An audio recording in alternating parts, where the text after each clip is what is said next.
Halo semua, perkenalkan nama saya Kensi Theodorus Timothy Prajoibowo Mamerahi dengan NIM 241420120116.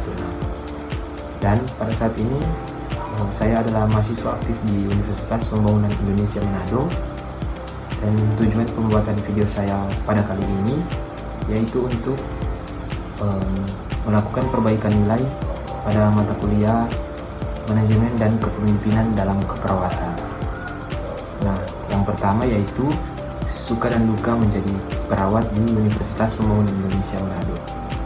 Nah, menurut saya menjadi perawat,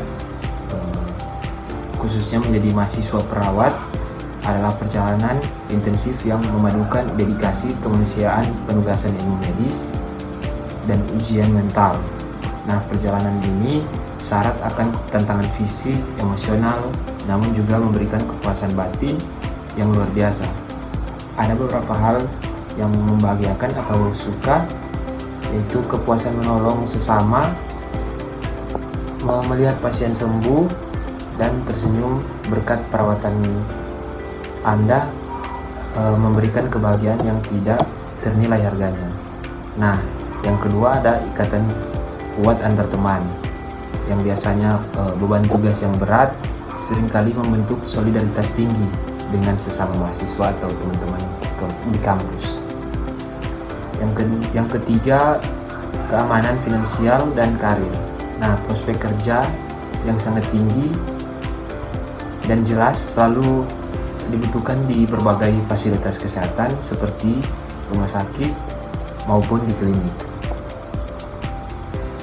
Nah, dan ilmu yang bermanfaat, keterampilan medis dasar, dan pertolongan pertama yang dipelajari sangat berguna untuk kehidupan sehari-hari dan keluarga.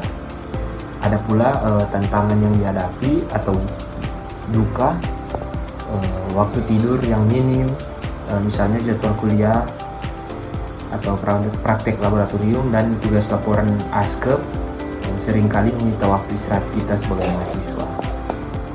Nah, tekanan praktik klinis di stase di rumah sakit, menurut saya harus bersiap siaga, berdiri berjam-jam, beradaptasi dengan shift malam, dan menghadapi pasien dengan berbagai karakter.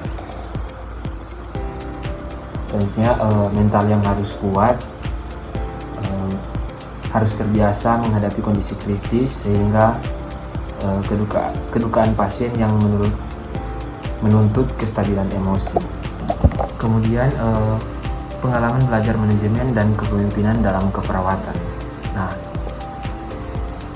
pengalaman belajar manajemen dan kepemimpinan dalam keperawatan merupakan salah satu fase paling menantang sekaligus membuka wawasan kita sebagai mahasiswa.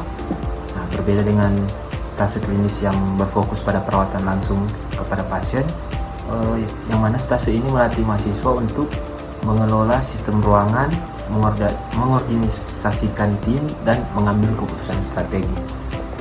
Nah, pembelajaran praktis fungsi manajemen atau role play, mahasiswa tidak hanya belajar teori, tetapi langsung bergantian peran atau role play untuk menjalankan roda organisasi di bangsal rumah sakit.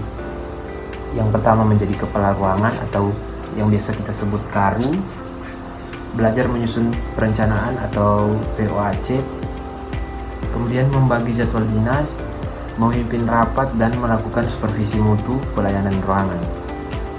Dan yang kedua menjadi perawat primer atau ketua tim, belajar membagi pasien kepada perawat pelaksana, melakukan validasi asuhan keperawatan, dan memimpin perencanaan pemulangan pasien.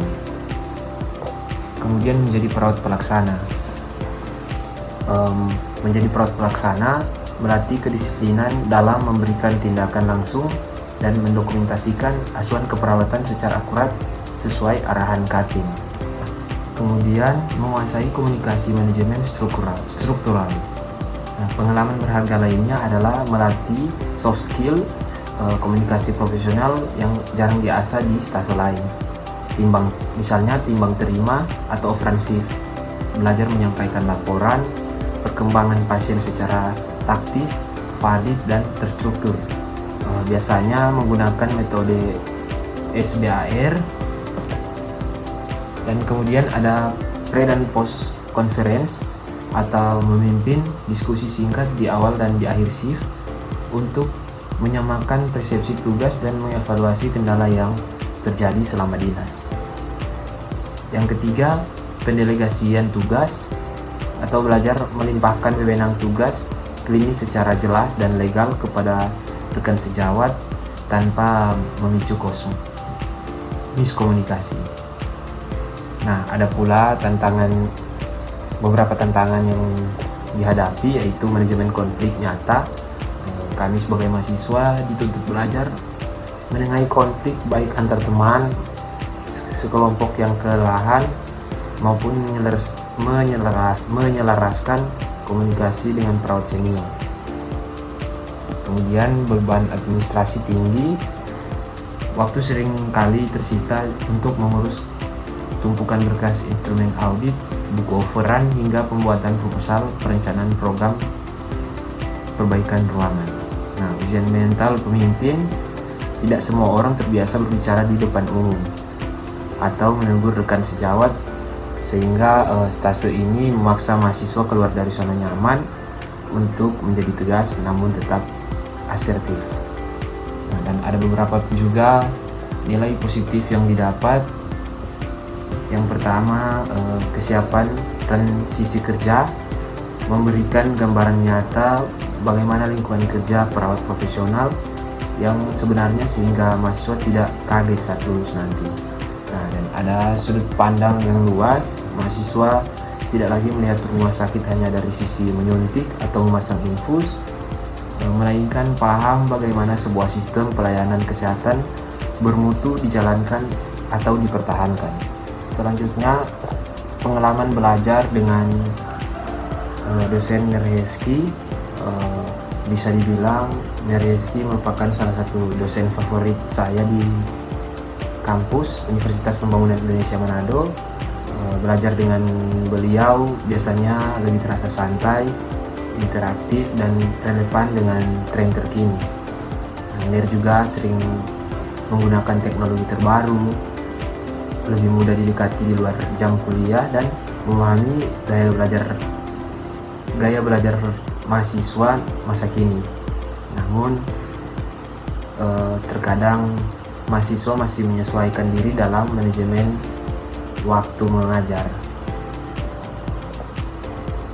Kemudian ada beberapa gambaran dinamika pelajaran pada Nerheski, yaitu gaya komunikasi dua arah. Suasana kelas umumnya lebih cair dan tidak kaku. Nerheski juga sering membuka ruang diskusi yang setara kepada kami mahasiswa, sehingga kami lebih berani untuk berpendapat. Nah, metode dan materi yang kekinian, Ner sering mengintegrasikan tools digital terbaru atau studi kasus terkini atau riset mutakhir ke dalam silabus perkuliahan. Nah, pendekatan lebih personal karena mungkin jarak usia kami tidak terlalu jauh. Mereka lebih mudah memahami masalah mahasiswa dan sering menjadi tempat konsultasi atau bimbingan yang santai. Kemudian ada adaptasi dan tantangan di awal karirnya. Mungkin Nerheski masih menyesuaikan diri dengan ritme administrasi di kampus kami, atau manajemen waktu, namun komitmen beliau sangat tinggi untuk mengajar.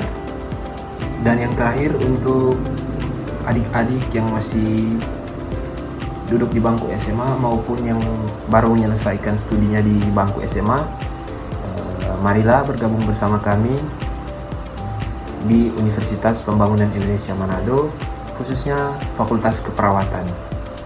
Terima kasih.